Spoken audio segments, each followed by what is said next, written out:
By now, you've probably heard my magic wand story. It's a brand that's been part of my personal journey for more than 20 years. But no matter how many times I sing Magic Wand's praises, I'll never be able to fully capture the story of this incredible brand. Well, now journalist and author Kate Sloan just completed a limited audio series documenting the history and impact that Magic Wand has created over the last 56 years. It's called Making Magic. And the series chronicles Magic Wand's incredible brand story through interviews with nearly 40 experts, performers, business owners, educators, and fans. So I got a sneak preview of this series, and what I loved is that Kate weaves together snippets from all their interviews into this amazing story arc. She covers Magic Wand's journey from appliance store massager to its legendary influence on culture and sexual independence, and it's all just fascinating. The first episodes of Making Magic are available now at makingmagicseries.com or on all popular podcast platforms. Just search for Making Magic or visit makingmagicseries.com today. Thanks for listening to Sex with Emily. Today's episode is part 2 of yesterday's episode, No Shame in a Bigger, Sexier Brain with Jim Kwik. You know the brain is the largest and most important sex organ, so I figured why not work with one of the world experts on optimal brain performance. Today I host my good friend Jim Kwik, a world expert in speed reading and memory improvement who has trained everyone from Will Smith to Elon Musk. He's host of the top training podcast, Kwik Brain. Whether you want to tap the power of your most important sexual organ or just tired of your lover not remembering your weekend plans, this episode will teach you how to be more present and how to focus and sharpen your memory. During this part 2, Jim walks us through specific steps to activate a healthy brain and techniques to remember anything from a speech to the details of your first date. You'll be able to follow along as we walk through very specific, impactful, and easy to learn exercises you can use right away. Because hey, a big healthy brain is always sexy. All this and more. Thanks for listening. Look into his eyes. They're the eyes of a man obsessed by sex. Eyes that mock our sacred institutions. Bedroom eyes, they call them in a bygone day. Hey, Emily, you got a boyfriend? Because my man E here, he just got his heart broken. He thinks you're kind of cute. A girl's gotta have her standards. Oh my. Do women know about shrinkage? Isn't it common knowledge? What do you mean, like laundry? It shrinks? Can we not talk about sex so much? Are you kidding me? Oh my God, it feels so good. Being bad feels pretty good. But you know, Emily's not the kind of girl you just play with. You're listening to Sex with Emily. We're talking about sex, relationships, and everything in between. Thanks everyone for reviewing the show and subscribing on iTunes. I so appreciate it, for checking out our website, signing up for our weekly newsletter, which I know you love our newsletter, and also follow me on social media. It's all at Sex with Emily on Instagram, Facebook, Snapchat, and Twitter. You can also find my video series I've been doing. I've been doing some sex hacks, some sex tips. I'd love to hear what you think about them. You can find them on YouTube, on Instagram, on my site, and tweet me at Sex with Emily or email me. Whatever works. I just love hearing from you. Enjoy the show. Okay, so let's jump into the mechanics. How do you do these things? How do you learn faster? How do you read faster? How do you remember more, right? And so the goal is to be the best version of ourselves, and it starts with our mind, because our mind controls everything, right? Our brain controls our relationships, it creates, our career, our health, and everything, our habits, everything. So there are 4 keys to learning any subject or skill faster. What I want everyone to do right now is to think about a subject or a skill. It could be making love. It could be Mandarin. It could be music. It could be martial arts. It could be marketing, anything that you want to learn faster. There are 4 keys to learning any subject or skill faster. And I want you to remember this, FAST, F-A-S-T. I'm going to go through this rapid fire. All right. So the F stands for forget. And you're like, Jim, you're a memory expert. Why are you telling me to forget something? One of the reasons people learn slowly is they feel like they know something already. Right? And you know this, right? This is coming back to a beginner's mind. In order to learn something faster, you have to empty your cup so you can learn something new, because it's cliche, but it's true. Your mind is like a parachute. It only works when it's opened. All right. So temporarily forget about what you know about a subject. And so, if you're listening to a podcast and it happens to be on one of your, the subjects that you're talking about, then if someone knows about that subject, temporarily forget about what they know so they can learn something new. The second thing I would forget about are situational things. So the reason why I say this is remember, we can't multitask. So if you're trying to listen listen to a podcast and do 5 other things at once, it only gives you about 20% of your resources to be present. People don't learn faster because their attention is split. So you don't want to do that. The third thing I would say to forget, and something you could do is just, if something comes in your mind, just write it down. You think about the dry cleaning, you think about the client stuff, just write it down, because you don't want to try not to think about it, because what you resist persists. If I tell you don't think of a big pink elephant or a polka dot giraffe, you're going to think about it more, right? So don't try to fight it and just write it down. So forget about situational things. And the third thing you want to forget about your limitations. And what I mean by that is all behavior is belief driven. And a lot of us have this negative self-talk. We say, I'm getting too old. I have a horrible memory. But I've never been able to in the past remember a name. Exactly. Right. And so like I'm horrible with names. But I always tell people, if you fight for your limitations, you get to keep them, right? If you argue for your limits, they're yours, right? And so you want to be very careful with your self-talk. I remember I was preparing for a marathon, right? And so my last name really is Kwik. I didn't change it. I love it. Kwik. People are like, that's not his name. Yeah, so I didn't change it. It's my father's name, my grandfather's name. But my life was pretty much planned out. I had to be a runner back in school, which is a lot of pressure when it says Kwik right on your shirt. I had to. Because what if you were the slowest? Exactly. Dude? Yeah. And then so I have to be careful when I'm driving, because the worst name to have on your driver's license when you get pulled over for speeding is the name Kwik, because you're not going to talk your way out of the ticket. And I get to do my mission, which teaches people how to learn faster. But anyway, I was preparing for this marathon, and I was reading this book, and one of the chapters was the psychology, the mental training part of it. And I remember reading this verbatim. It said this, word for word, because I'm a memory expert. It said, your brain is a supercomputer, and your self-talk is a program it will run. So if you tell yourself you're not good at remembering names, you will not remember the name of the next person you meet, because you program your supercomputer not to. And that's why I think it's really important to get rid of your ants, automatic negative thoughts. Kill those ants, automatic negative thoughts. We all have them. And we do, right? And so part of it is just like what you said, either just go on like a little fast, right? Negativity fast, or whatever people call it in terms of the complaining that we do. Adding even a 3-letter word, very simple word like yet, also changes the meaning for things. Like, I don't have a great memory yet, right? Or something simple like that. I still say things like this. Obviously, I don't think they ever truly go away, but I'm so much more conscious of it now. Like, I've been trying that in the office with saying I'm sorry. I reflexively say I'm sorry. And it's like about everything. Chicks do this, I think, more than men often. Like, I'm sorry. Like, and so then I started saying I'm sorry, not sorry. So even when I'm in public, I'm like, oh, I'm sorry, I'm not sorry. So now at least I'm noticing it. And I think I am saying I'm sorry a lot less, because I've trained my brain. So whatever your negative thing is, it's okay if you say it, as long as you don't have to publicly take it back, because I'll be in weird places. Like, I'll be with the waiter. I'm like, sorry, not sorry. And they're like, what? I'm like, it doesn't matter. But I think that just recognizing, even if you pick one negative thought, usually there's an umbrella negative thought and there's a lot of other little ones beneath them. But I think that's how I've gotten rid of them, is by being very clear what they are, not. Yeah, and I think the beginning of all change is awareness, right? And so even when it comes down to food, right? If you're eating a very clean diet, all of a sudden you eat something that's unhealthy, it just stands out, just like our negative thinking. And so I would be just as concerned with you putting your body as we are concerned with what we put in our body, what we put in our brain, in our mind. And so keep it positive, right? So get rid of the ants. And so you get rid of the ants. Automatic negative thoughts. Automatic negative thoughts. And so you want to forget about these limitations, because it's like, it's like what they talk about with elephants. Like, you see an elephant at a circus and you wonder why it doesn't just pull its way off, and that rope and that stake in the ground. The reason why is, since that elephant's been a baby, it's been tied to that same rope, to that same stake in the ground. And in the beginning, it would try to make its way free. It would pull and pull and pull and struggle. But after a few days, maybe a week or two, it learned that it's helpless. So even when it grew into this incredible, animal that could pull down the whole circus tent, it still doesn't, because in its mind, it's still that weak. And so that's learned helplessness. Right. And we learn that too. A lot of times it's negative, things that we've heard from our parents. And that's what we carry into our lifetime. Negative self-body image, or even, when it comes to any of these topics, whether it's sex or scholastics, right. It's all the same. We all have these negative beliefs about certain things, and all behavior is belief-driven. And so we set the thermostat that we talked about, earlier, at a certain level, and it just reaches that. And so you want to forget about those things. The A, and so F stands for forget.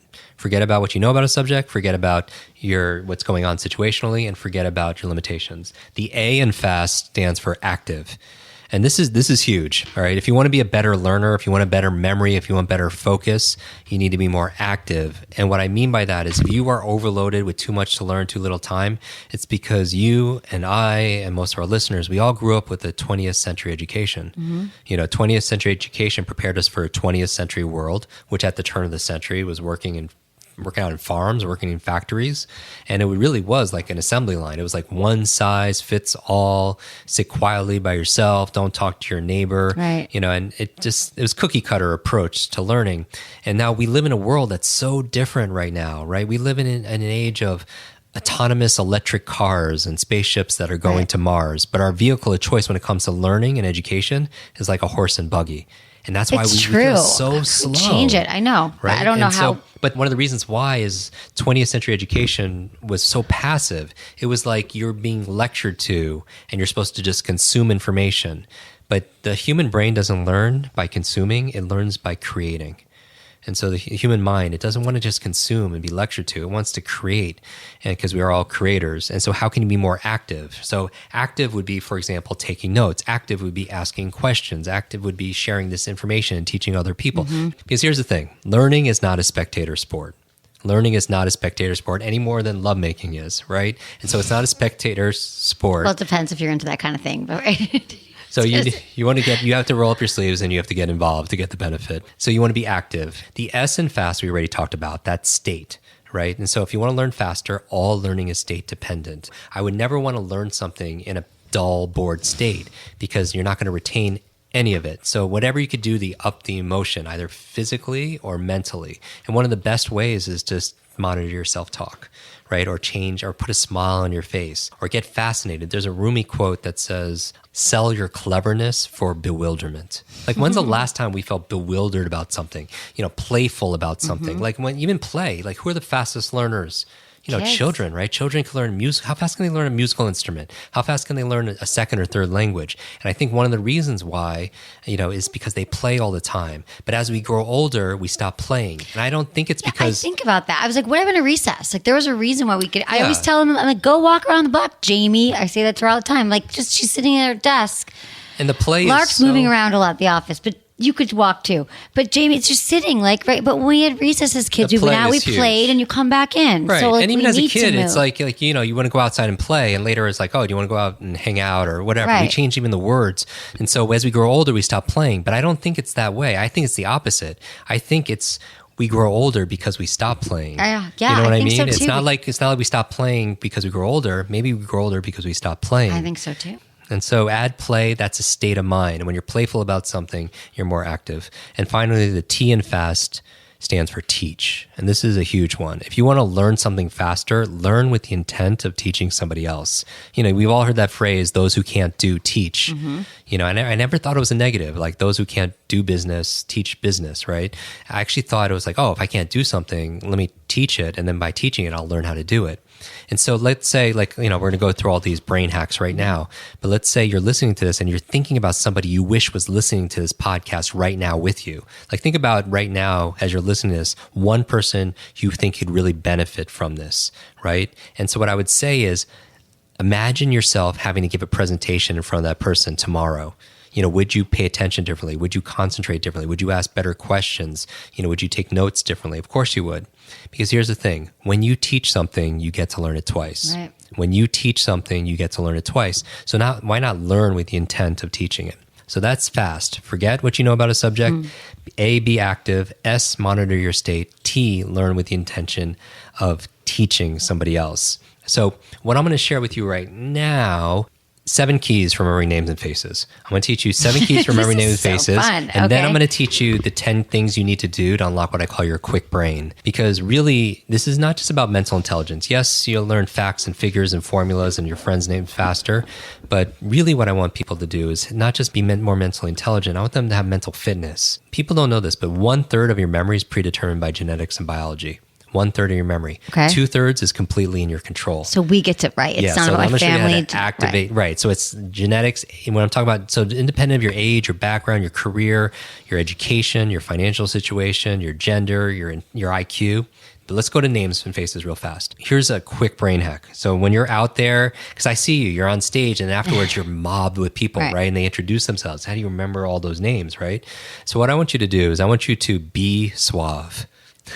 Be suave. Be suave. So you're looking in the mirror, you're checking your makeup, people are checking, their outfits and everything, and you say to yourself, I'm going to be suave. Next time you're out and about, and you want to remember names. The B is believe. Because if you believe you can or believe you can't, either way, you're right. Okay. Right. So I will believe that I can. Right. And so you need to be able to believe it to be able to achieve it. And that's really the thing. It's not you'll believe it when you see it. It's you'll see it when you believe it. Right. Because success is an inside out process. So that's the B is believe. Get rid of the negative self-talk. The E stands for exercise. Right. And because the bad news, it takes effort. The good news, it doesn't take as much as you think. So I'm not saying it's easy, but I'm saying it's going to be worth it because remembering names is so important. Yes. So practice makes progress. Now the suave, the S, first thing you do is you say the name. So you just literally repeat the name back to them. So common sense, but it's not common practice. But the reason why you say it is because you want to make sure you observed it correctly. So if a person's name is Ted, you don't want to say it at the end. You don't want to say goodbye, Ed, 30 minutes later. You want to get corrected up front. And because lots of times there's ambient noise and you're at an event or whatever it is, you say the name. The U is you use the name. Now notice you use it, you don't abuse it. Right? Emily, it's so good to see you. Emily, you want to grab lunch? Emily, we want to talk about that would be an abuse, right? Right. Abusive, it's slightly creepy. Right. Right. You want to use it 3 or 4 times in the context of the conversation, right? The A is you ask about a person's name, right? And so this is really neat because, you're mentioning, people's names, they're pretty common, right? Mary, Ted, yeah, or like Bob, a lot of men's names, one syllable. Yeah, and they're just weirdly hard to remember. And so asking about a person's name, so when you meet, the rare times you meet somebody and their name is unusual, different, maybe 10, 20% of the time, Afzal, Ridiger, you meet somebody with a different kind of name, then you ask about, what can you ask about a person's name? I'd be like, oh, that's interesting. Is your where'd you get the name from? Exactly. Yeah. I haven't heard that before. What's the origin or who you named after? How do you spell it? What does it mean? Like you could, you could ask all these questions. And that's what I would do if somebody's name you haven't heard before. Okay. So because what's everyone's favorite subject? Themselves. Right, exactly. Right. And so the people are flattered. So I was doing a training and sex.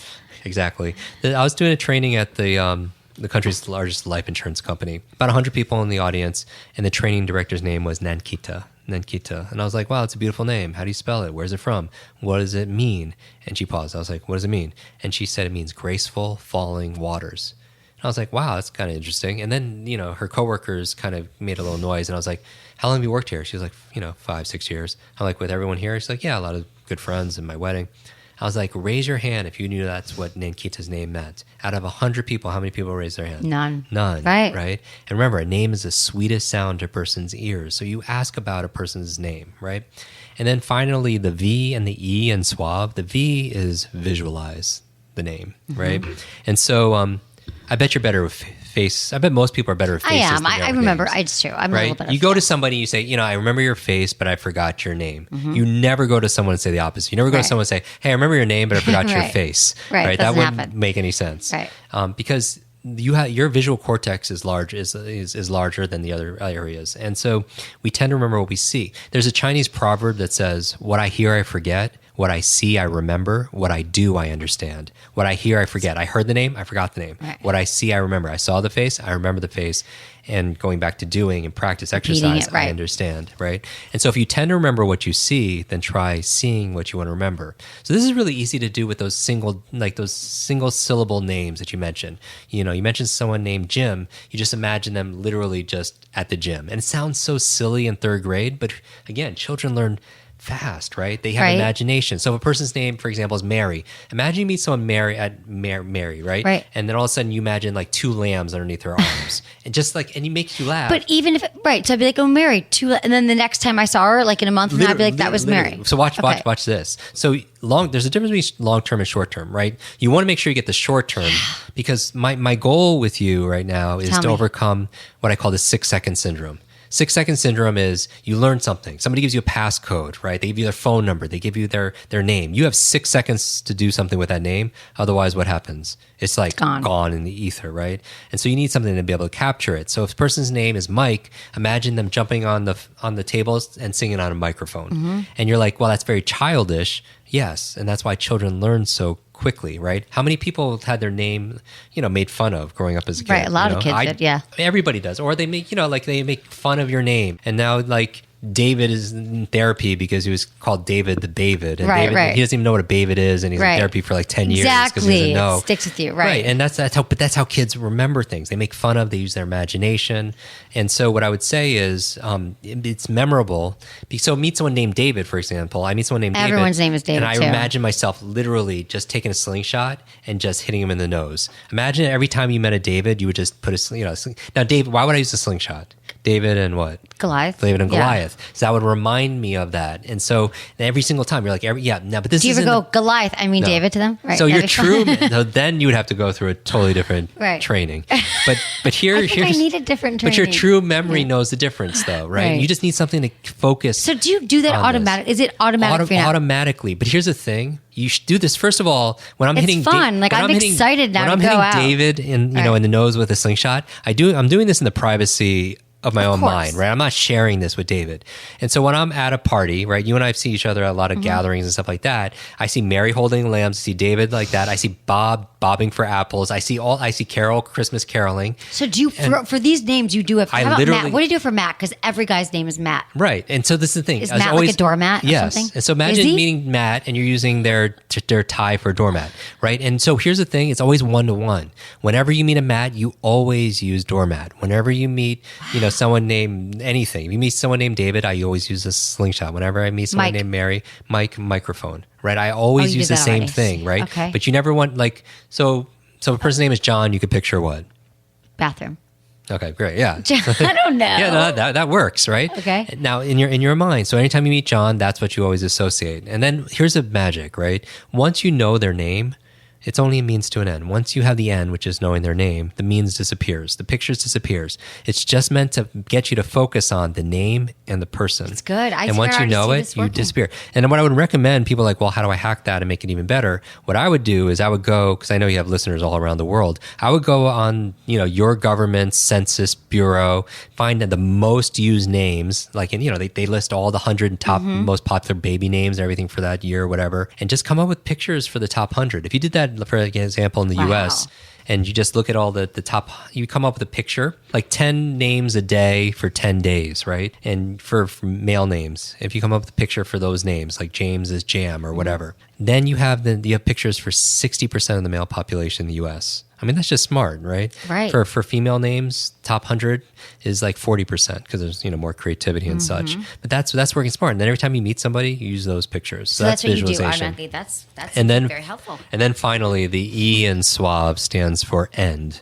End, meaning you end the conversation using their name, right? Because if you could walk into a room and meet 20 strangers and leave saying goodbye to every single one of them by name, who do they all remember? Right. You're the good guy. They don't even know who you are. Right, because I remember that's this. a standout skill. Because before you sell anything, what do you sell? Yourself. Yeah. No, I get it. That could just have saved me. That is helping me a lot. I see that. I go to conferences. I do things. I'm like, what's their name? And we've all been out with our dates. Our friends were like, you whisper, introduce yourself because I can't remember their name. How many people have done that? You got to tell your name, right? So, God, if we could solve this problem. Yeah, I'm saying to be better with names, remember mom. How about facts that come in randomly? I have this obsession, but I got to write everything down and then I forget where I wrote it. But you're saying, in relationships, we're saying if someone says, okay.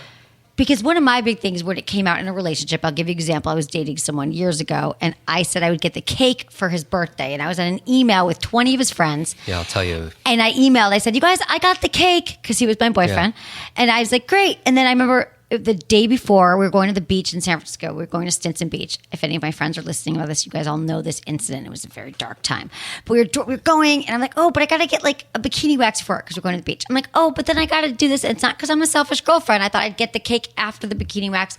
And then after Charlotte wanted to stop at Walgreens and then whatever. And then all of a sudden, we're on the road to go to the beach. I'm like, my mind's going, oh, shit, I didn't get the cake. Even though it was on my mind for 2 days, the cake. And then we're driving there and there's no turning back. I'm like, okay, at dinner, I will run and get the cake. So anyway, he's like, my therapist thinks you have ADD. How did you forget the cake? So how do you not forget? And that's a really extreme example. I still feel bad now. If I tell you I'm going to get the cake, you probably need a backup. But yeah. And I loved him. It wasn't that I was trying to pass. I love John. He was Yeah, I mean, great. it's just we weren't taught how to do this, right? And because nowadays we don't have to because we have smart devices and everything. And when you're driving, a lot of times you can't write things down because you're driving or, you're in the shower or I don't know why people would call you in the shower, but it's the same kind of thing. You go to the grocery store to buy one thing, you come back with 2 bags of groceries. Not what you needed, right? You forgot that one thing that you need to do, right? And so we all feel absent-minded. I'll give you a solution for this. I'll give you one tool, like one quick tip. Let's take a quick break to give a shout out to our amazing sponsor, and we will be right back.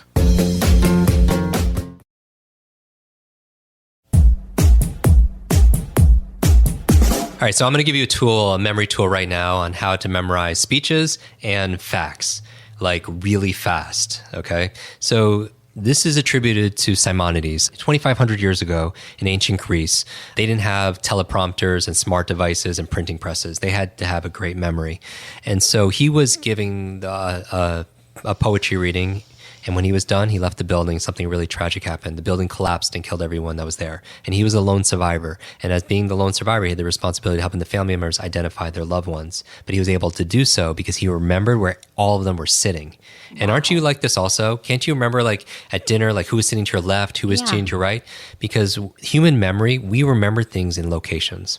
We remember things in time and space. Right. Because back in, as a hunter-gatherer, you didn't need to memorize passcodes and numbers. You need to remember where things were. You need to remember where's the clean water, where's the fertile soil, where's the enemy tribe, where's the crops and everything, right? Because that was your survival. So we store information in space. So watch this. I'm going to take a place that... Oh, okay. I could fix your list back when you're going back there in terms of getting a bikini wax and then also the cake and also Charlotte. You remember all this? Yeah. Right? I'm going to show you how to be able to memorize your to-do list. I'm also going to show you how to be able to memorize a speech without notes because it's the same exact technique. I need this so badly. All right. So this is called the loci memory, okay? Loci? Loci meaning location, meaning we store information in spaces that we're familiar with. So what this technique is basically saying is take your home, a place you're very familiar with, your home, your body, your office, and why not, since you're so familiar with it in your mind, store the information you want around those places. So take the first piece of information and store it in the first place, the second piece of information in the second place, the third piece of information in the third place. By the way, have you ever got in an argument and start going, in the first place this, in the second place that, and third? That's where it came from. That languaging came from that 2,500-year-old memory technique where people used to store information in imaginary places inside their mind. Now that technique has disappeared, but that languaging, the linguistics is still there. Let's do this actually interactively. Okay. Sorry. So everybody right now, we're going to go through an exercise. It'll take a couple of minutes. So we're going to go through it, a quick visualization exercise. So I train a lot of actors. A lot of the top TED Talks, I train them on how to give a speech without notes. Right? Now, you don't want to know a speech verbatim, right? Because you want it to sound authentic, you want it to sound natural, but you want to know the key points to your speech. Because you know this, right? If you're going through points to your speech and then somebody asks a question, you go to answer them and you come back, you're like, just like, like, where was I? Right? But here, you know exactly where you are. So we're going to take 10 points to a speech and we'll put in 10 different places that I'll walk you through. Now, remember I said in the beginning, I said 1/3 of your memory is predetermined by genetics and biology, but 2/3 is in your control. Let me tell you the 10 things that are in that 2/3. There are 10 things that activate what I call your quick brain. All right, so I'm gonna go through them really fast. Okay. So if you want a strong memory without even using technique, do these 10 things. So number 1 is a good brain diet. So there's certain foods that are really good for your brain, certain foods that make you spastic, you can't focus, it makes you, have memory lapses, but there's certain foods that are really good for your brain. Avocados, blueberries, broccoli, coconut oil, eggs, green leafy vegetable, salmon or sardines, turmeric, walnuts, dark chocolate, all good for your brain, right? So good brain diet, you are what you eat, right? Number 2, killing ants. We talked about this.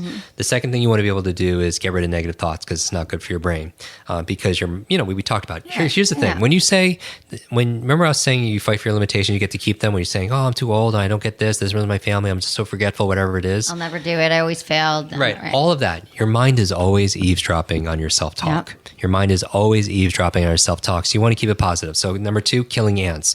The third key to activating your quick brain is exercise. All right. Because anything good for your heart's going to be good for your head, blood flow and everything, oxygen to your brain. So people who move more physically will always, research always shows this. They'll have better focus, mental acuity. They'll do better on memory. Oh, it's true. When I don't work out before a show or any day, but if I don't work out every day, I truly feel that difference. Because I used to run marathons. Like, I need the intensity of it. I need to move every day. And that's what exercise is key. The fourth key to unlocking your quick brain are brain nutrients. And that's supplementation. So if you're not getting it from your diet, because if you could do everything and a technique, it might not work because you're short on DHAs, omega-3s, right? Or B vitamins. So supplement.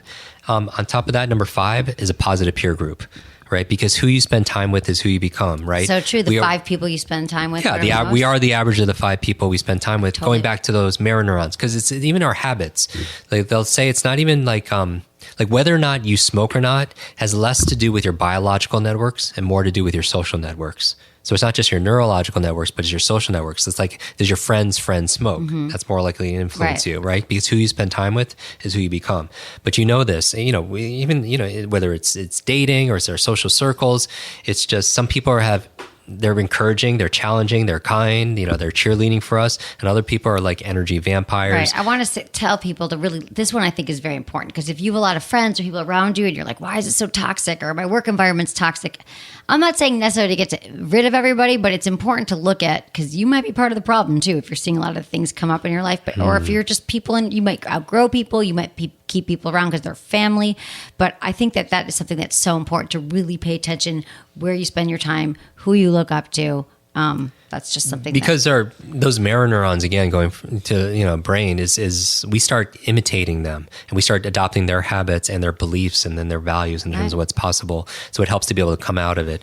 On a side tangent, there's a book called The Structure of Scientific Revolution that basically says all innovation comes from somebody outside the industry. So whether it's Elon Musk looking at automotive or fashion or technology or something, it takes because if you grew up in an industry, you also have the same limitations and limiting beliefs that come with it. You usually take somebody from the outside and be like, hey, why aren't we doing it this way? But a lot of it is who you spend time with is who you become. Mm-hmm. So a positive peer group. I think people are basically, some people are batteries included, but there's some people batteries not included and they steal your batteries, and that's a challenge. So that's number 5 is a positive peer group. It's good for your brain. Number 6 is a clean environment. That's huge, right? Your offices are amazing. I love it here. It's inspiring. There's great light here because, you clean, because your external world is a reflection of your internal world. And you know this. Yes. Like when your desk is cluttered or your laptop is, all like full and everything else, you have a cluttered mind also. But when you clear it out, you have clarity also. So the success is sometimes an outside in process also.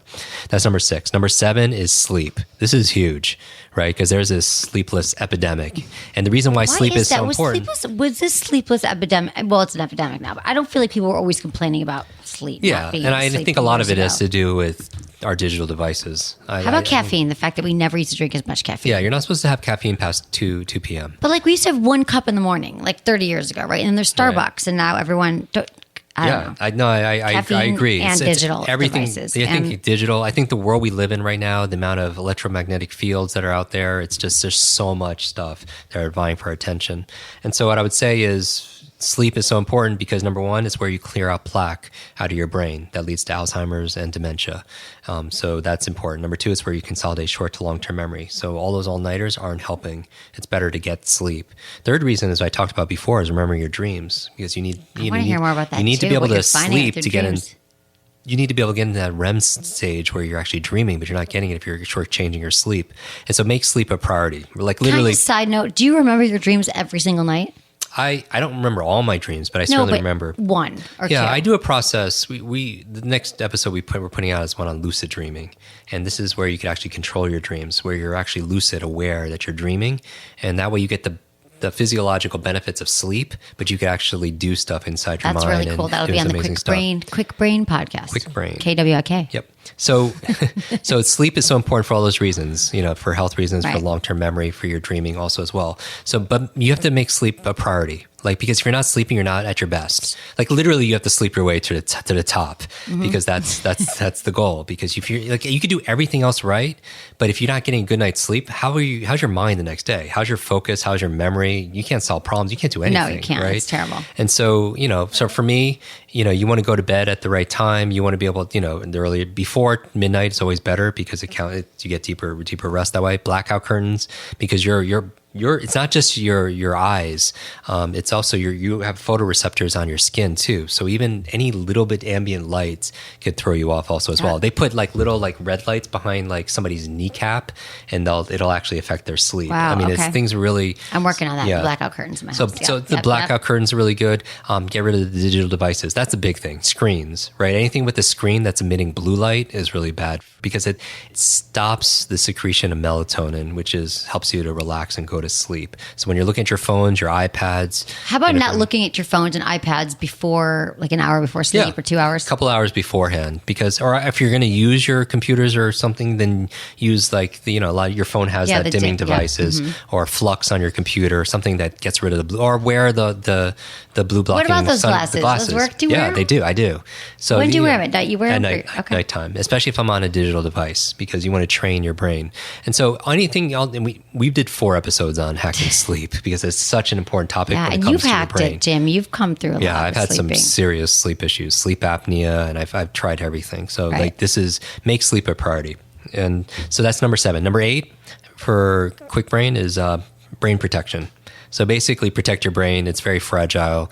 It's just like all the concussions people get, the accidents, they're not wearing their helmets, especially for your kids.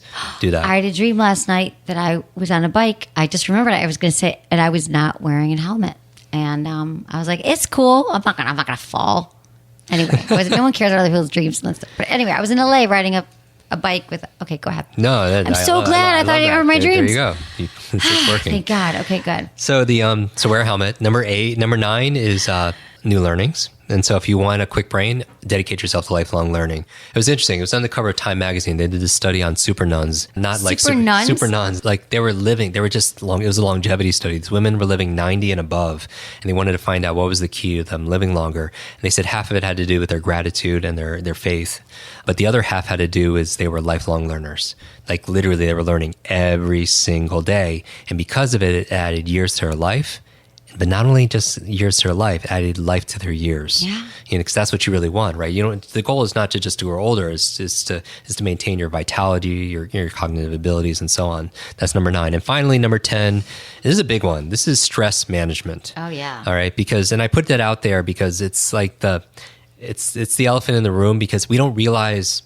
We're like fish in water. We don't see the water, right? Because it's there all the time. We don't realize how much stress we're under on a chronic. Like we normalize it, right? Right. Until we're on like a beach somewhere, we're getting a massage. We don't realize how much tension we have, in our mind and body because it's just there all the time. And so, do you have coping mechanisms to get out of stress? Whether it's meditation or it's massage or it's red wine, whatever it is that sex, whatever gets you, and red wine out of stress, because that is it. That'll kill your cognitive abilities. Anxiety is one of the biggest killers of our sex drive, but the more sex you have, the less stress you're going to feel, guys. So just think about that choice. So when you're thinking about not having sex right now because you're too anxious, when you have sex, you'll be less anxious. Right. Okay. I love it.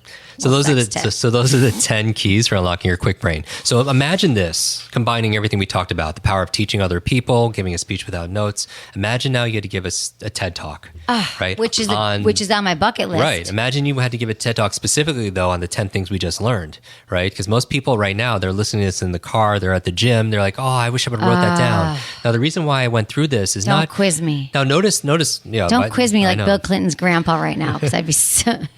So that was really good. So the whole thing here is people, it's in one ear, out the other. It's just like, our significant others, we're dating, everything else. You're like, oh, did you take out the garbage? Like, how do you not remember my friend Jenny? I told you about her all the time, people come right? To me all the time. And they posted on, like, we have this private Facebook group for our podcast. People post questions. And a lot of women will say, like, how can I trust a guy who can't remember to take out the garbage? How can I trust him with something actually important or whatever it is? And so that's why memory is so important. But here's the thing. There is no such thing as a good or bad memory. There is no such thing as a good or bad memory. There's a trained memory and an untrained memory. And I think most people are untrained. Right. I'm not even trained. You're teaching me a lot right now. And here's the thing. A memory is not even something you have. A memory is not something you have. It's something you do. It's like this. You don't have focus. You do focus.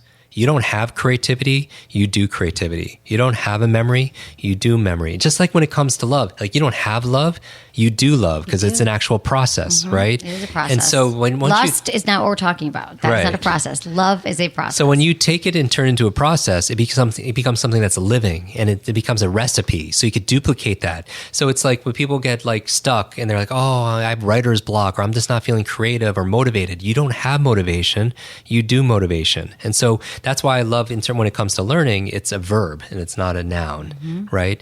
And so the goal here is to turn things into processes and step-by-step strategies. So let's come up with a process for memorizing a speech. Let's say you need to remember these 10 keys that we just talked about. Most people don't remember it because they are working out or they are listening to this. And a lot of people like listen to you probably when they're taking a bath, right? Yeah, or when they're at work, which always amazes me. I'm like, is that a really good day or is it a distracted day? Exactly. And they can't write it down. So how would they retain this information? Yeah. So we'll teach you what you asked for, how to remember facts and also how to give a speech without using notes, right?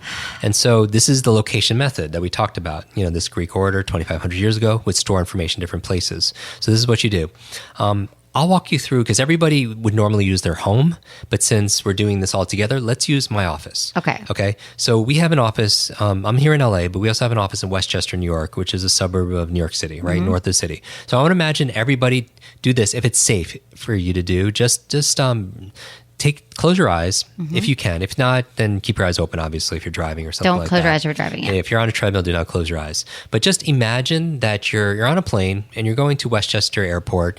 You land, and even if you can't imagine this, imagine you can imagine this, okay? You land in the airport, car picks you up, you're in the back seat, you go to my office, and it's a big glass building surrounded by trees, all right? And when you get out, I'm going to name 10 places in my office, and I'm going to put the 10 keys for unlocking your quick brain, one in each place. So you get out in the first place, the parking lot. And just repeat after me as you're listening to this. What's the first place? It's the parking lot. Good. And that's your verbal memory. And when you get out in the parking lot, I want you to imagine the first brain tip, which is a good brain diet. So I want you to imagine all the brain foods waiting for you in a buffet there, and you get into a big brain food fight, and you're throwing avocados and salmon and coconut I just pictured oil. a bunch of broccoli and avocados. When I pull up, it's a green parking lot. Perfect. Whatever you picture, and everyone can do this. Yeah, you guys can do your own. I don't want to feed you. So no, it's great. So you have lots of different creative answers here. So you have the good brain diet waiting for you. You walk over to the second place. It's a bridge. It goes over we have this waterfall, creates this moat around the building. But the second place is a bridge. So the second place is what? Bridge. It's the bridge. And I want you to imagine as you're crossing the bridge, the second brain tip, killing ants. So just imagine, what are you doing? Oh, I'm stepping on those negative, automatic negative thoughts, right? And you're stepping on the ants. You would never do that. No. But it's going to help your brain. You get into the building, and you get into the third place, which is the elevator. So everybody, not just Emily, what's the third place?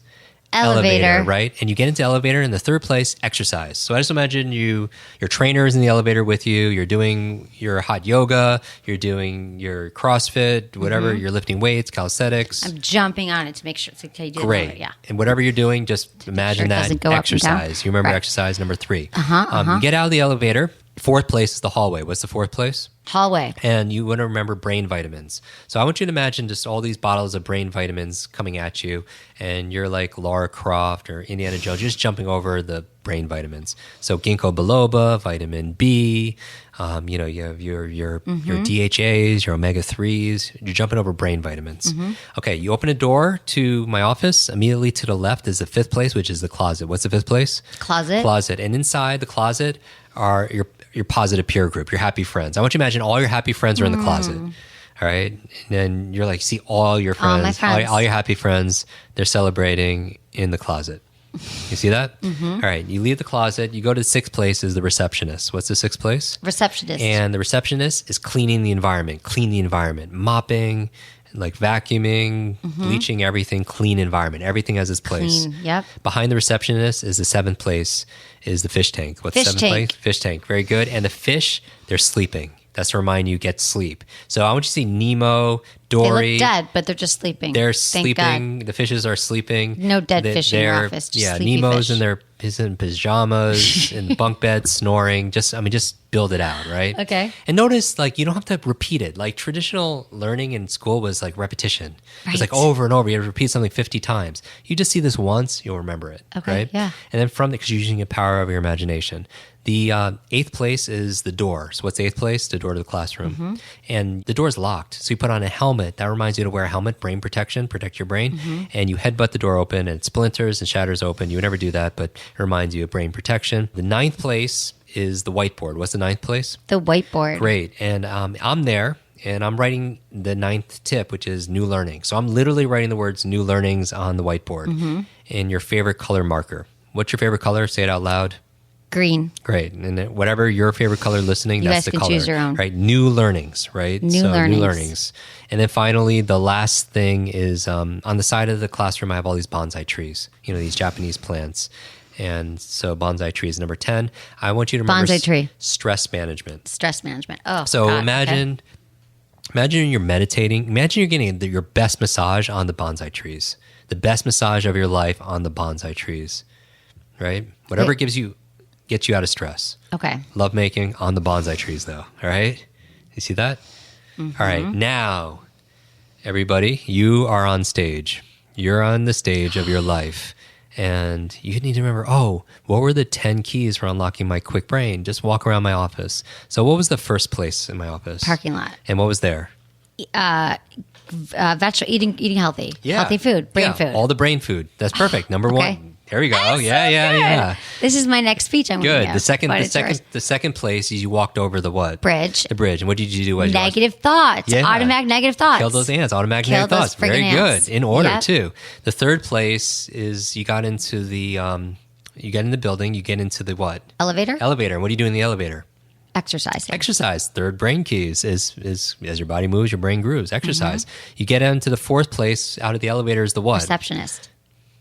No, the receptionist. No, sorry, hallway. Hallway, nice. And I'm jumping over the supplements for my brain. Yeah, brain supplements. That's number 4. And then you open the door to the classroom. Immediately to your left is the what? Is that the receptionist cleaning? No. I don't know. You tell me. Yeah, I think to the left of the. When you walked into the office, immediately to your what was left. the whiteboard? But you're going out of order because I think the receptionist was before that. I don't know. I think it was not to. No. The receptionist, maybe not, but I feel like she was outside her office. What was before the receptionist? So The hallway. The hallway. I jumped over brain vitamins. you opened the hall and you went into the. But you know your classroom. office better than I do. Yeah, that's true. So I walk into the classroom, and then there was the whiteboard that says "Keep learning" or Yeah, something. it does. It says all that. All right, let's. Yeah, Yeah. keep learning. But then the receptionist, thank Wait, God, wait. she cleans. What was after the? She's cleaning my environment. Oh, the closet. All right, great. So number 5. All the Number 5. happy, supportive friends. Right. Number 5 is your positive, supportive friends. Very good. Right, yay. And then from there, you is after the closet is who? Who's after closet? Was that? There's a receptionist. Yeah, receptionist. Oh, the receptionist. And the receptionist with what? She is cleaning, making sure there's a clean environment. Yeah, clean environment. That's good for your brain. That's number 6. Wow, we're more than halfway through. That's 60%. This is the That's most amazing. I've ever. Behind the receptionist is what? What's right behind the receptionist? There is. Oh, this isn't the bonsai trees because those are outside, but there's something else behind her. Oh, fish, dead fish. Yes, you have the fish tank. Very good. And what are the fish doing, Emily? They're dead. They're sleeping. They're sleeping. They're not dead. You They're would not not dead. have dead fish, but they're just No. sleeping. They're and it's taking just a to nap. remind you to get sleep. To get good sleep. Yeah, you guys, everybody, sleep is so important. Yes. Ah, and sex helps before with noon. sleep. Sex helps with sleep. It does. Okay, Yeah. so that's number 7. After that, you get to the 8th place, which is the door. And how did you get inside the door? I kicked it open.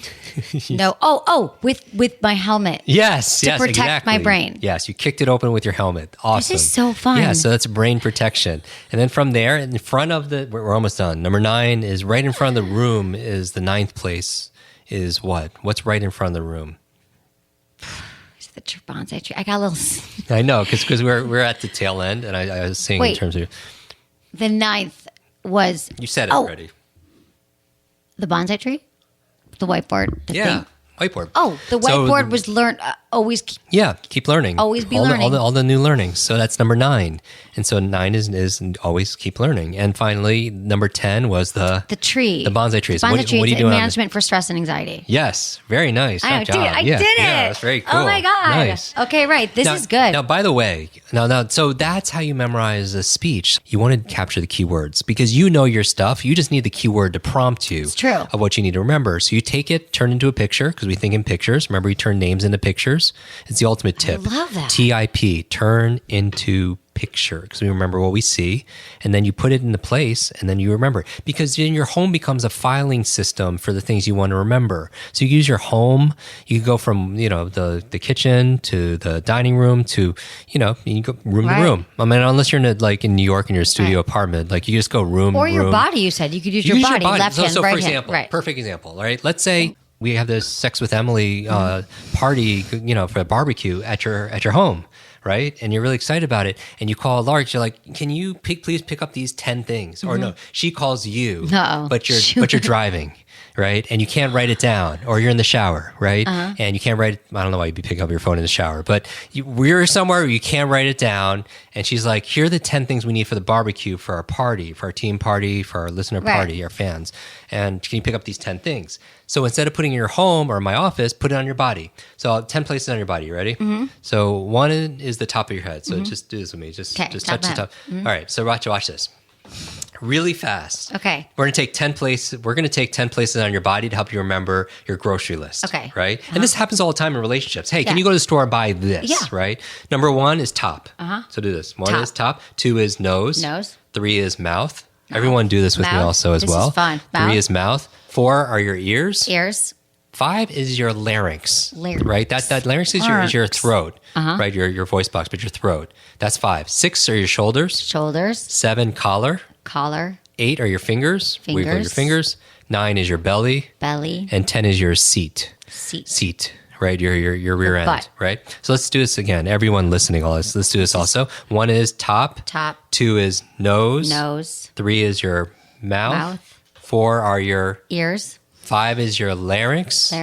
Your throat area. 6 are your shoulders. 7 is your collar. 8 are your fingers. 9 is your stomach. Yep, your belly. And then finally 10 is your butt. Seat. Seat.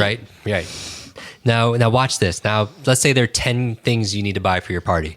We're going to take each one and really quickly put the 10 foods on your 10 places. Okay. Watch this. Just in your imagination, not in reality, right? So Lark calls you up saying, hey, the first thing you need to get are, these are all good for your brain. Okay. All right. So these are my top 10 brain foods. Okay. Number 1 are avocados. Okay. So you put it on your first place. So what could you imagine? Avocado, like avocados in my head. Right. Everybody imagine making guacamole on the top of your head. Okay. Everybody do that. And you can't just listen to us doing it. You have to do it. Yeah. I'm like, okay, no, I pictured it. I'm driving and Lark's like avocados. And I'm like, okay. I'm talking to our listeners here. Oh, listeners. So guacamole on the top of your head. Good. Second place on your body is your what? Nose. Is your nose. And I want you to imagine the second brain food are blueberries. So blueberries coming out of your what? Nose. Your nose. You're just blowing blueberries out of your nose. I call them brain berries, but they're really good for you. But you see it, you feel it, and you smell it. The more senses you use, the more you're going to remember. 2 is blueberries. All right, everyone do that. Third place is your what? Mouth. I want you to imagine a big stalk of broccoli. Broccoli is good for your brain. So broccoli, a big, but not just you chewing broccoli, because you might have done that last night for dinner. Like a broccoli. Right.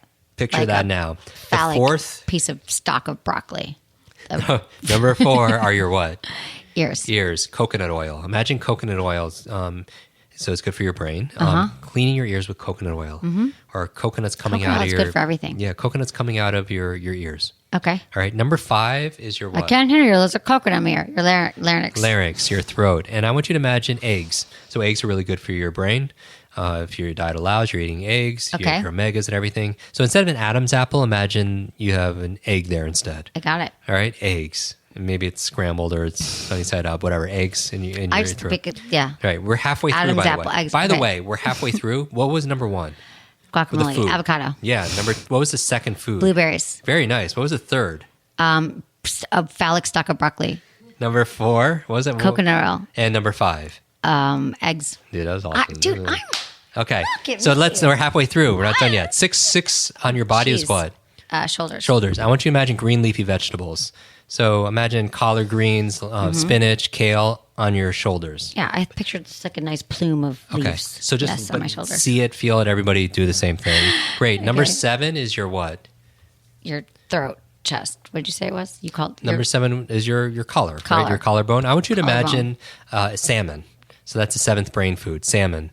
So maybe a necklace made out of what? Salmon. Salmon. Wild salmon, good for your brain. Yeah, right? pink I like, but this fishy. Good. But imagine the smell. Smell. Yeah. But see, the thing is, you don't have to repeat. Notice we're not repeating it over and over again. No, we're just saying, seeing it once. I see it because we use your imagination. This is so cool. You got it. That's 7. 8 are your what? Fingers. 8th brain food. I just added this is turmeric. You know what turmeric is? You cook with turmeric. It's like that powder. It's what color is it? Like it's brownish orange. Yeah, like orangish, and it gets all over your fingers. Imagine sticky, that. kind of. It's really good for your brain. I make like a turmeric tea every morning. Like it's like a golden milk with almond milk and turmeric. Ooh. You put some pepper in it. It makes it very absorbable. It lowers inflammation in your body. And it's really good for your brain. So turmeric all over your fingers. Imagine you can't get it off of your fingers. No. All right, so that's 8. Number 9 is your belly. What's the 9th brain food are walnuts. Very good for your brain. So walnuts. By the way, notice certain foods actually look like the organ it's supporting. So like a walnut looks like what? Like your brain. Yeah, it does, right? Yeah. You know, you're right. A carrot. If you cut a carrot in half and you look at it, what does it look like? It looks like a human eye, right? So there's a signature, a sign. Nature's really cool, right? A signature, like a sign of nature. Okay. Yes. You know.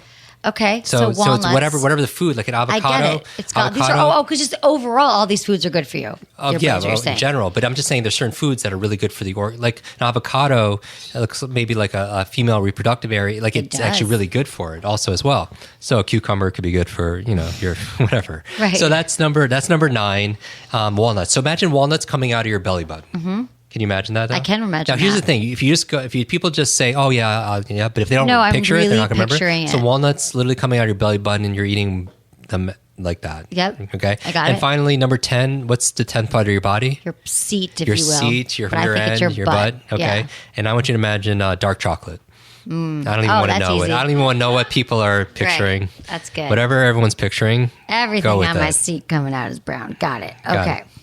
And that's dark chocolate, which is really good for your brain. Okay. That's what you're thinking is dark chocolate's really good for your brain. Basically, because it puts you in a good mood. Anything, it's good for your mood. It's going to be good for your good. True. Okay. Great. Now, you arrived at a health food store, right? And Lark gave you these 10. Okay, but when I'm watch this. Okay, you want me to do it. But you can do this, right? I can do it. You do this. Now you're in aisle 1 and you don't even have your grocery list. Because even if you write your grocery list in triplicates, you probably left it back at home. I did. How'd you know? I do that all the time. Now you have your list right on your body. Right. And so you're in aisle 1 and you just, what's the first thing you need to buy at the grocery store? Avocados. And everyone should be doing this with us. Number 2 is, what's the second? Very nice. Brainberries, blueberries. Number 3, what's the third thing you need for your party? A phallic stalk of broccoli. Good memory. Number 4. Coconut oil. Ears. Coconut oil, your ears. Number 5. What are you replacing? It's not an Adam's apple. An egg. An egg. Very good. That's halfway through. Number 6. Leafy greens on your shoulders. Green leafy on your shoulders. Yeah. Number 7 is your collar. What's on your collar? This weird salmon necklace. Salmon, wild salmon, very good for your brain. No one wants to talk to me when I wear that. Memory, wow. Yeah. Number 8, what's all turmeric. Fingers on your wow, that's very good. Even faster than I could do. Number 9. I'm a quick learner. You are a quick learner. But I just I didn't mean to steal your whole brand. Quicklearning.com. KWIK. 9 is your what? I am okay. Your stomach. Yeah. And what's coming walnuts. out of it? Walnuts. Very good. And finally, number 10. Your chocolate, your poop, dark chocolate. Very good. Yeah. Nice. Dude. Yeah. Nice. Okay. This is amazing. But when you want to see something more amazing, watch this. Watch how amazing your brain is now. Because honestly, how long would it take you to remember 10 things perfectly? But if Lark was like avocados, like wait, let me picture it. But because it takes more time to say everything because we're doing true, with that's true. But watch how amazing your brain really is. Can you do it backwards?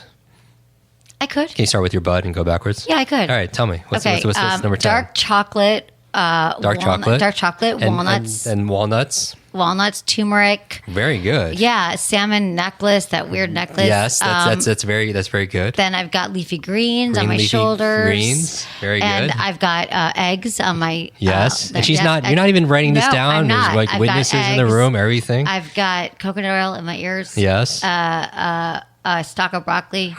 Blueberries and finally, avocado. Amazing. Yeah, that's badass. Oh, but let me show you. Watch this. Do you remember the 10 brain tips backwards? Do you remember like going back all the way from your office? The parking lot to the bonsai trees? Can you do that backwards? I could do that. What's on the Although there was some disagreement there. I do think let's do this. Let's try this. I do think your receptionist was cleaning before the whiteboard. So yes. let's start with bonsai trees. Can we have some looseness here? Yeah. Let's see if we can remember this backwards. Number 10 is the bonsai tree. What's the bonsai that tree? was dealing with anxiety, managing stress. Yes, anxiety. stress management. And then number 9 on the whiteboard. Keep learning. Yeah, keep learning. Number 8 was the door. The door was all my friends. That was a closet. The door. Good, very good. I know very the closet. Good. My friends are in the closet. The door was hitting my head against it, protecting my brain. Yeah, protecting your brain. That's number 8. That's your TED talk on and number 7 is right before that was what? I think it was that receptionist that never cleans, so she should be cleaning. No, it's right between the two. Oh, stepping over the brain foods in the hallway. No. Okay, now you're just jumping everywhere. Okay, wait. Well, right behind the right. Oh, the dead fish. Yes, and what's the sleeping fish? Sleeping fish. Fish. Sleep is really important. Sleep is very important. I always forget the damn and right fish. before the fish. Right before the fish was that would have been the receptionist, and she was cleaning my environment. So it's good. Very clean. And what was right before the clean environment? The elevator. Jumping in the elevator. The friends in the closet. Yeah, the closet. friends in the closet. Yeah, the closet right before because you're in my office. The closet, yeah. And that reminds you of positive friends. But I love my friends supporting me. So do I. They're such good people. They are really good people. I wish I didn't only have sex toys in this closet. I wish my friends were always in this closet. Maybe that's why they're so happy. That's true. Right before that, you have the hallway. I have the hallway, and that's where I'm jumping over all my brain supplements. Okay, brain vitamins, good. And then right before the hallway was what? The elevator. Elevator. And what do you do in the elevator? Exercising. Exercise. That's number 3. Before the elevator was what? Was I in the parking lot? No, the bridge. The bridge. Stamping out those goddamn ants. Damn that have been plaguing me my entire goddamn life. Automatic negative thoughts. Stamping those. Yes, done. nice. They're dead. They're dead to me. They are and dead I hope to they're you. dead to you and everyone who works for you. They are. And including the fish. They are. And but I hope they're not dead, just sleeping. The fish. Just sleeping like the fish. Sleeping with the fishes. So then the number 1, the first place right before the bridge is what? Avocados. You're actually right. Is the good brain, is all the brain healthy foods. food, Right, yeah. right. That's very good. Okay. Wow. This is a good time. So everybody could do this. You could use your body, you could use your office, you could use your home, and really create a list for anything. Our life, it's not about like the haves and haves not. It's really now more, those who know and those who don't know. That's why I find this podcast so valuable. That's why I find reading so valuable. People committing themselves to constant education, lifelong learning. And we talked about how it adds years to your life and life to their years. But it's so important to integrate every single day. It's true. And I feel like you're never done learning. There's a lot of limiting beliefs I have around, I think, my ability to focus and to learn and to read. And there's no time. But I also know that I can do anything, yeah, right? And just so it's notice like what you just did. Like, remember, like if I told you before we started this conversation that you would be able to memorize a grocery list forwards and backwards after hearing it once, or you memorize like a TED talk, like 10, talking points. I still don't on get like how I'm going to do this and with my backwards. TED talk because that seems like that's so many more. I'll have to practice it enough. Yeah, literally going through and coming up with 10 or 15 talking points and turning each one into a picture.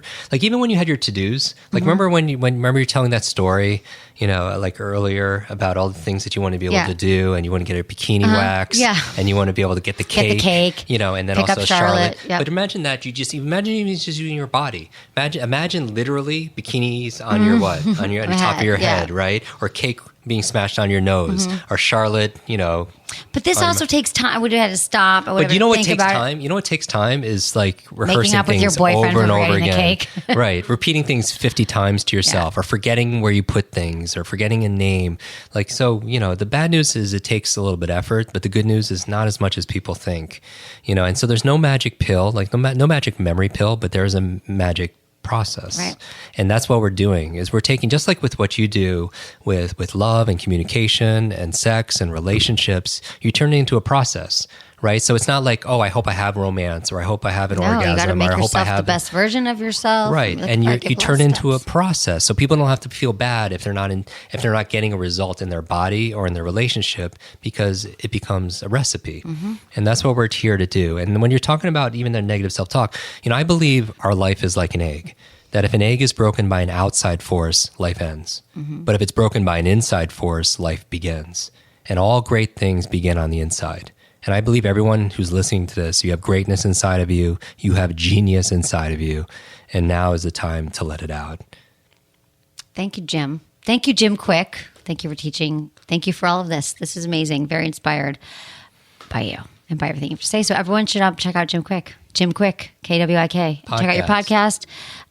Take some of your courses, all your things. No, I mean, honestly, if everyone just like the best way of people doing this is what I would love right now is everyone goes on social media, take a screenshot of this episode, post it on social media, tag Emily, tag myself, and tag your actually share with us your big aha. Yeah. That would be actually huge. I feel like, because my whole, I have like 6 people sitting in the room right now, and I feel like everyone's really moved by this. So I'm saying like, that's why I take a screenshot of this episode, share it on Instagram, Facebook, Twitter, whatever, tag us both, and post your big takeaway. Remember I talked about one of the keys to learning faster is teaching. When you teach something, you get to learn it twice. Share it on social media, share your big aha, and then, or your big question, because that's, we'll answer it. That's good. You're so good. Because I think questions are the answer. So I'd be curious, like, what was your big, like, kind of your big quickening? Right. What activated your orgasmic brain of you? And, would really because that really, if you're going to stimulate any part of someone's body, I would start with the brain. Brain is the largest sex organ, and the brain has to be healthy. It is the way we think. But it doesn't come with an owner's manual. No, nothing comes with an owner's manual. And it's not user friendly. So I hope that this kind of gave some people some perspective. It does give perspective, because I think a lot of us have so many limiting beliefs about what's possible for us. And I think that the way you teach and the way you talk and the way you continue to learn yourself just really inspires people to realize the life and the brain they're living in and the way they've experienced and stuff is not how they have to Exactly. live If people got a little bit of growth here, just focus on that, because how you do anything is how you do everything, and success breeds success. And really, when it comes down to it, if you really want to be fulfilled, it just comes down, for me, it comes down to 2 things. What I love about the show is you help people really understand themselves, understand their body, understand their mind, understand their relationship, because you need to have the courage to know yourself. And most people don't have the courage to do that. So if you're listening to this still, we applaud you, because you're going deep, right? And so have the courage to know yourself. But then also, once you know yourself, you need the courage also to be yourself. It's true. Right? So you have the curiosity to know yourself and the courage to be that person. And then remember, the life you live are the lessons that you teach. So I would love to continue this more in another conversation. And then just search my name on your phone's podcast app and just enjoy Jim those. Kwik. Yeah, we'll do it. We'll all do it. I love your podcast. They're perfect for me because they're short, 10, and you get so much. They're so good, Jim. Thank you, Jim, for being here. This is really helpful. I can't wait to hear what everyone thinks of this episode. Yeah, I love when y'all follow us on social media. For me, it's all at Sex with Emily across the board, Facebook, Instagram, Twitter, all those things. And you're at Jim Kwik. Jim Kwik, Kwik. That's got it. Okay, thanks, everyone. Thanks, Jim.